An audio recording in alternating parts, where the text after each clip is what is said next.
تارک پیا مرشد پیا تارک پیا. کرتی تھی اس کے باوجود بھی جب بھی شوگر ٹیسٹ کرتے اسپتال والے صبح شام چیک کرتے تھے اس کے اندر شوگر وہ کہتے تھے شوگر آپ کو نہیں ہے نارمل ہے آپ کو. کیا علاج تھا میں انسولین کا؟ وہ بھوسا جو یہ چارے کا ہوتا ہے. ہاں یہ بھوسا جو ہوتا ہے بھوسا وہی جو میں نے بتایا ہوا ہے. توڑی جو ہوتی ہے بچا ہوا جو بھوسا ہوتا ہے 2 سال پہلے کا بتایا ہوا ان کو میں آپ نے بتایا. پانی میں ڈال کے نا چھان کے پینے سے رات کو بھگو دے صبح چھان کے پانی پی لے بہترین ہے یہ عمل. اچھا ایک چیز اور بھی ہے یہ گندم ہوتا ہے گندم دیسی گندم لو اس کو تھوڑا بوائل کر کے اور نکال کے کپڑے میں باندھ کے میں ڈال رکھا دو بند کر دو مفتی صاحب ایروپلین پہ دو. لیکن زیادہ بوائل نہیں کرنا ہوتا تھوڑا بوائل کرنا ہوتا ہے تھوڑا بوائل کر کے اس کو لٹکا دو. اچھا 2-3 دن میں نا اس میں کوبلے پھوٹ آئیں گے. اس کو کھول کے دیکھو کپڑے کو جن گیہوں میں کوپلے ہو نا ان کو الگ کر لو جو نہیں ہو ان میں پھینک دو. جو کوپلے والے گیہوں ہیں نا وہ صبح شام نا 10-15 دانے نا کھاؤ شوگر کنٹرول کر لو. شوگر کنٹرول ہو جائے گی. اس کے بہت ترکیبیں ہیں لیکن جس پر جو کام کر جائے مزاج کی بھی بات ہے.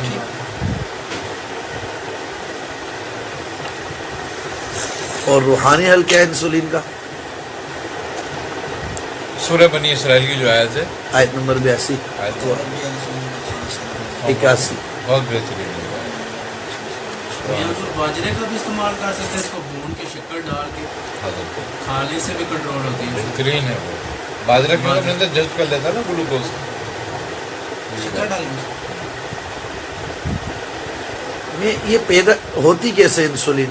بعض کو تو ہو گئی چلے بچپن سے پیدائشی ہو گئی موروثی ہے مگر اس کے یہ اثرات کیسے ہوتے ہیں کن وجوہات؟ چکنائی کھانے والوں کو زیادہ بسیار خور کھانا کھانے والوں کو یہ ہوتی ہے. صحیح. اچھا ہاں چکنائی کھانے والے کو بھی زیادہ ہوتی ہے. اچھا مسئلہ کیا ہوتا ہے کہ جو ہم گندم کھاتے ہیں نا جی اس سے جو نشاستہ بنتا ہے وہ نشاستہ چکنائی میں کنورٹ ہوتا ہے اور وہ چکنائی گلوکوز میں کنورٹ ہو جاتی ہے. صحیح. آئی سمجھ میں بات. اب تم میٹھا کھاؤ یا نہ کھاؤ جب تم روٹی کھا رہے ہو تو مٹھاس تمہارے اندر جا رہی ہے. صحیح. آئی نا سمجھ بات. اچھا اب لبلبے کا کام یہ ہے کہ اس سے ایک رطوبت خارج ہوتی ہے جو انسولین کہلاتی ہے جس کا کام یہ ہے کہ جب یہ چکنائی گلوکوز میں کنورٹ ہوتی ہے تو وہ اس میں شامل ہو کر اس کو خون میں شامل ہونے سے روک دیتی ہے اور اس کو خون میں شامل ہونے سے روک کر پٹھوں میں جذب کرا دیتی ہے جسم میں ہاتھوں میں جذب ہو کے طاقت بن جاتی ہے. خون میں خاص مقدار شامل رہتی ہے بس. اچھا اب کیا ہوتا ہے کہ جب یہ لبلبہ کام نہیں کرتا لبلبے پہ چربی آ جاتی ہے چکنائی آ جاتی ہے لبلبے کے مسام بند ہو جاتے ہیں تو اس کا نتیجہ یہ نکلتا ہے کہ وہ رطوبت خارج ہونا بند ہو جاتی ہے جس سے یہ ہوتا ہے کہ جو گلوکوز بن گیا وہ خون میں شامل ہو جاتا ہے غذا کے ساتھ ساتھ. اب وہ اپ ہونا شروع ہو جاتا ہے خون میں شامل ہوتا ہے کہ بھائی خون میں اس کی مقدار جو ہے کھانا کھانے کے 1.5-2 گھنٹے کے بعد 200 کے اندر ہونی چاہیے. وہ 200 سے اوپر چلا جاتا ہے. فاسٹنگ یعنی کہ کھانا کھانے سے ناشتہ کرنے سے پہلے کھانا کھانے کے 12 گھنٹے بعد جب اس کو کی جائے تو وہ 100 کے اندر آنی چاہیے. فاسٹنگ اس کا لیول 100 میں ہونا چاہیے یا اس سے کم ہونا چاہیے تھوڑا سا تو وہ نارمل ہے لیکن وہ آگے بڑھ جاتا ہے نا. اچھا جب وہ آگے بڑھتا ہے تو اس کا نتیجہ کیا نکلتا ہے کہ جسم تمہارا گوشت چھوڑنے لگتا ہے گھلنے لگتا ہے وہ گلانے لگتا ہے وہ پیشاب کے راستے نکالنا شروع کر دے گا تمہارے جسم میں پانی نہیں رکے گا نکلنا شروع ہو جائے گا جس کا نتیجہ کیا ہوگا جسم کم ہونا شروع ہو جائے گا. شوگر والا پیشاب زیادہ آتا ہے وہ پیشاب کے راستے چل جائے گا. جب ابتدائی ہو تو بہترین اس کا علاج دارچینی ہے. دارچینی بہترین علاج ہے، کیونکہ دارچینی کی خاص بات یہ ہے کہ دارچینی خود میٹھی ہے، استعمال کرنے میں مٹھاس محسوس ہوتی ہے اس میں. لیکن دارچینی کی یہ خاص بات ہے، اس میں ایسے اینٹی آکسیڈنٹ ہیں کہ جو انسولین لبلبے کو فعال کرتے ہیں، جگر کو فعال کرتے ہیں، جس کا نتیجہ یہ نکلتا ہے کہ جو لبلبے میں چکنائی آ جاتی ہے نا، وہ اس کی حرارت سے پگھل جاتی ہے، لبلبا ایکٹیو ہونے لگتا ہے. اچھا، پھر اس کی یہ خاص بات بھی ہے کہ دارچینی جو ہے وہ جو چکنائی گلوکوز میں کنورٹ ہوتی ہے اس کو خون میں شامل ہونے سے روکتی ہے اور پٹھوں کو قوت دیتی ہے، اعصاب کو، جس کا نتیجہ یہ ہوتا ہے جب اعصاب طاقتور ہوتے ہیں تو اس کو جذب کرتے ہیں اپنے اندر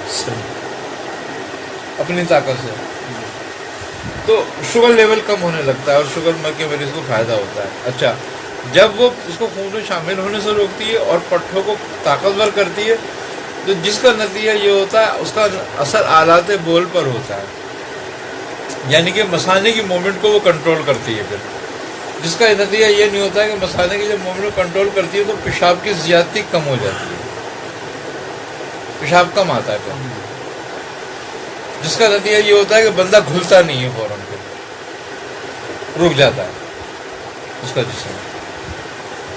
ہے نا سمجھ؟ تو دارچینی اس کے لیے بڑی بہترین چیز ہے. طریقہ استعمال طریقے سے پاؤڈر بنا لو، اس کے آدھی چمچی صبح شام کھاتے رہو، ورنہ آدھی چمچی ایک بوتل پانی میں ڈال کے رکھ دو، رات کو صبح سے وہ پانی پینا شروع کر دو، رات تک اس پانی کو پیتے رہو. جس کو شوگر میں ابتدا ہوئی ہو ابھی بہترین ہے اس کے لیے، اور ہر طرح کی مقوی ہے یہ، یعنی کہ جو شوگر سے جو کمزوریاں جسم میں پیدا ہوتی رہتی ہیں اس کو بھی دور کرے گی، اس کو بھی دفع کر دیتی ہے. صحیح.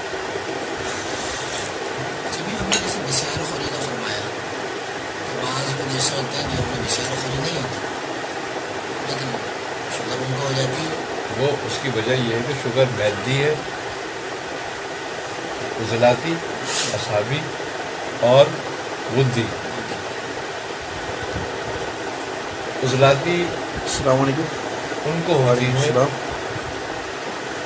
جو گوشت جی اللہ کا اور شکر ہے. گرم چیزوں کے زیادہ رسیہ ہوتی ہے.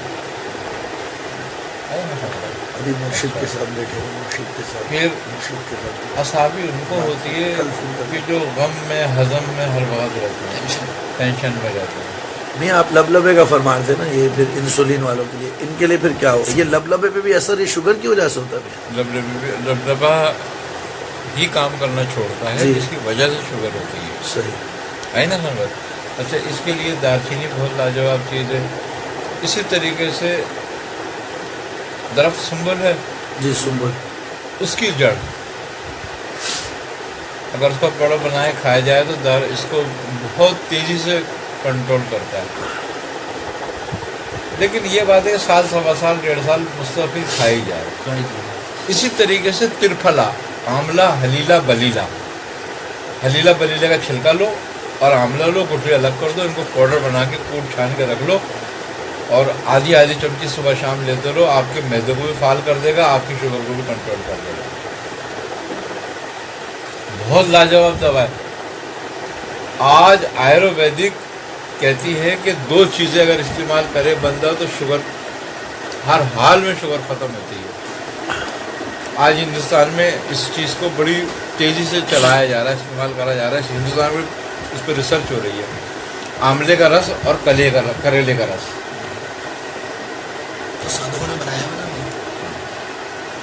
وہ استعمال کر رہے ہیں کہ 1 چمچی آملہ، 1 چمچہ کریلا، دونوں کو ملا کر پیتے ہیں صبح نہار میں. شوگر بڑی بہترین طریقے سے کنٹرول ہو رہی ہے. آملے کا رس اور کریلے کا رس. کریلے کا رس. اچھا، اب ہمارے ہاں نہیں ملتا آملے کا رس. جی. ہندوستان جو باقاعدہ پہ کام کر رہا ہے، ہماری حکومت تو چاہتی ہے سارے شوگر سے مر جائیں گی، ان کے لیے تو کچھ کرنا ہی نہیں ہے. تو بولے ویسے ہی زیادہ اکٹھے ہو گئے، آبادی بڑھ گئی. آبادی بڑھ گئی ہے. اور نہ ہماری کوئی کمپنیاں کام کر رہی ہیں اس پر، کیونکہ ہمارے یہاں آملہ اتنی کثرت سے نہیں ہوتا جتنا ہندوستان میں ہوتا ہے، کیونکہ اس میں رس بھی کم نکلتا ہے. اچھا، ایک بہترین طریقہ ہے، 1 کلو آملہ لے لو، اس کو صاف ستھرا کر لو، 2-3 کلو کریلے لو،